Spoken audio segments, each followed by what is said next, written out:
when you know that you have a high risk, that you have this Damocles sword over your head, you want to do something about it, but you need to decide in a personal and informed way, and but you don't know where to turn to. So for me, it was very important to create this patient organization for any hereditary cancer syndrome. It's not only BRCA and breast cancer and so on, but we are in a breast cancer event for young women. But EVITA is an organization for any hereditary cancer syndrome. So we will talk about unmet needs in oncology, mainly about hereditary cancer syndromes. Solution, we found how we can help, how you can help, and the take-home message. So, facts and unmet needs in hereditary cancer. Hereditary cancer is a consequence of a genetic predisposition due to an inherited germline variant. Former word was mutation, but now more and more they use the variant expression, at least at European Reference Network Gentouris. In rare cases, it's the novo mutation. It starts with the baby. There was no parent that passed the mutation down, the variant. The genetic variant carrier has an elevated risk to develop early onset cancer in a group of organs. So one gene is not one cancer. One gene is a group of organs at risk. For example, BRCA2 gene increases the risk for breast, ovarian, prostate, pancreatic cancer, and melanoma.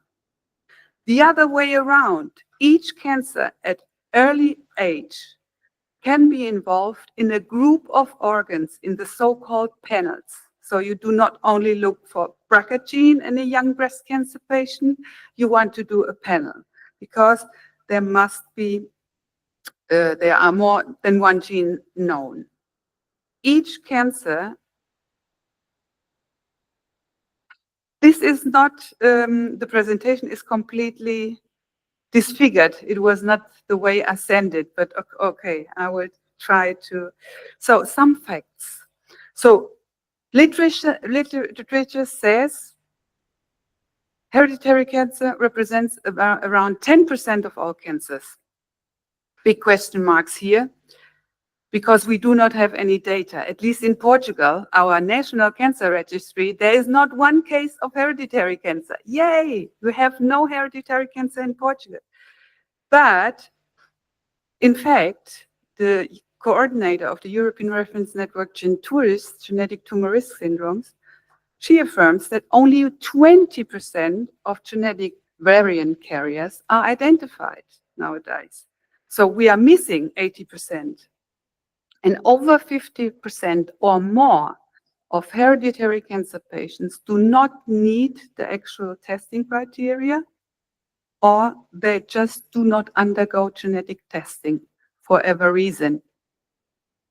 Genetic literacy of the healthcare professional, or the self, or just don't want to know. So let's look at Portugal. We have 70,000 new cancer cases each year. So if I do the math right, Pedro, please correct me, around 10%, 7,000 cancers may be hereditary cancers.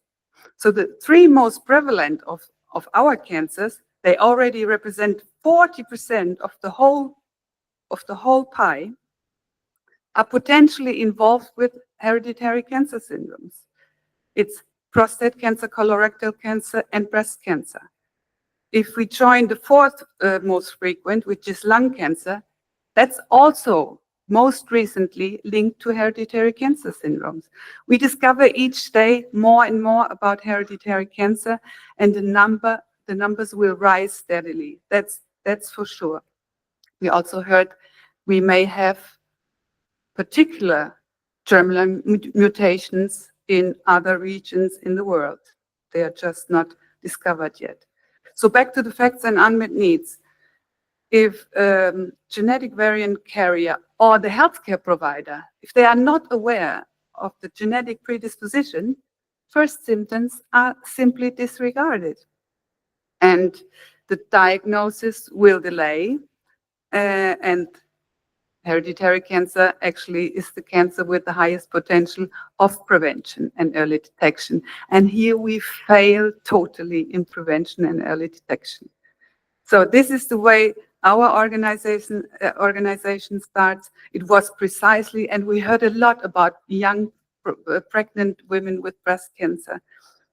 The women I know, she was diagnosed at 27, at 29th week of pregnancy with a triple negative, highly aggressive breast cancer and got a mastectomy in our hospital. I took care of her in the recovery room. I was looking at her, listening to the baby's heartbeat, and I thought, what happened here? Never saw something like this. I'm a nurse, never saw this. And I followed her doctor appointments, and I understood the paternal aunts, they died in their 40s.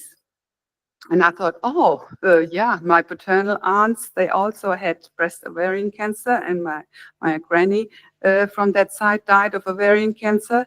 What's that got to do with my personal risk? From the father's side, I was a healthcare professional. And so I learned there are mutations. I went to genetic counseling and I found out. And I promised her, because she called attention of her doctor and she said she was early pregnant. I have a lump here. And the doctor was laughing at her and said, child, at your age, nobody has breast cancer. Those are changes from pregnancy. And this ignorance cost her life 2 years later. And when she was dying, I promised her that wouldn't happen to her daughters, not to mine. Okay? So just to understand the motivation we are talking about here. So due to early onset of hereditary cancer, Pedro, that's especially for you and underlining your whole presentation, during the peak of fertility and productivity, and often late-stage diagnosis, right? Child, you're way too young to get breast cancer. Hereditary cancer represents a high socioeconomic burden for society. That's important for decision makers to wake them up, to invest in prevention and dispose resources, because we are totally underserved in that field. I talked already about the very low genetic literacy in civil and medical society. Involved specialists are mostly not aware. So the general practitioner who is in front of the family history does know less about hereditary cancer syndromes. Then you have dermatologists. They are super involved in several hereditary cancer syndromes. They have no clue at all. They have no idea that this melanoma can be related in a genetic way to the pancreatic cancer that the family member has, and so on and so forth. Gastroenterologist also. Stomach cancer can be linked to lobular breast cancer. They have no idea about that. The European Code Against Cancer could help us with this literacy if it would include the actually highest risk factor of all, which is genetic predisposition. No, don't doubt that. You have a syndrome that guarantees you colorectal cancer, for example. The familial polyposis guarantees you colorectal cancer. And the other risks are also super high, 80% for breast cancer and so on and so forth. I mean, even smokers do not have that high risk to get lung cancer. And then the complexity of syndromes hinders the identification of patterns and symptoms, and the information is completely dispersed. We have also the family matter. Impact on mental health within the family is totally underserved. Every family, because if there is a variant in a family, there's also a lot of experience, suffering, early death, pain, and different ways how the individual may lead with the situation. There are the variant carriers that are worried that they get sick and may die. And then there are also the non-carriers. They feel guilt that they are not positive for this situation. So it's really complex and it's totally underserved. We have unacceptable waiting times. In 2019, we did an article with our biggest newspaper in Portugal with 3 testimonies that talked about their experience, that they got sick with breast cancer while they were waiting for their genetic testing or for their genetic testing result or for their preventive surgery. They just knew it would happen. They wanted to do something against it, but it was too late. They just got sick, and one of them died in between.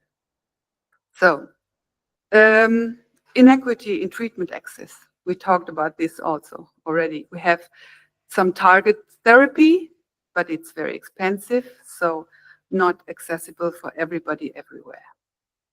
And then there is also no strategy and a very low budget on prevention and early detection. I think it's the same in any country in the world. We are mostly focused on the remedy and not on prevention. Then there's also a huge lack of patient and public involvement and engagement in health technology assessment and research. Just a word for our Portuguese founder mutation. We have a Portuguese founder mutation in the BRCA2 gene that turns us into the European champions with BRCA2 incidence. So we have a lot of BRCA2 mutation, variant carriers because of this founder mutation. It's also a very old mutation, so it already traveled the whole world. And the Portuguese people, they always loved to fall in love and to build families all over. So we have a widespread founder mutation with Portuguese origin. And the thing is, it needs to be proactively analyzed. If you do not look for it, you won't find it. So whenever you have people of Portuguese ancestry for genetic testing, you need to look up this founder mutation. We had several times contacts from France, for example, because we have 10 million people in Portugal and we have 2 million, 20% of the population is emigrated all over the world. So we are also European champion in emigration. And we get a lot of false negative results outside Portugal. So we identified women living in France with a very typical BRCA history, and they got a negative result. I mean, everybody would say, yeah, that must be a BRCA. Came back negative, and we told them, you need to make sure they did the Portuguese founder mutation. They repeated, and bam, they had the Portuguese founder mutation. So this is a very important information and founder mutation, and also there is a recommendation by European Reference Network Centuries regarding that mutation. That is we have also this problem and lack in imaging for screening of young high-risk women. They all have dense breasts, as you know, and this is the European project we are involved in. I talked yesterday, the MammoScreen project. It's a new medical device, pain-free, sensitive. It's working really well in dense breasts. It's easy to use, and it's also linked to artificial intelligence to process better the results. So we have some hopeful new device in pipeline. For more information, you can always reach out to us, of course.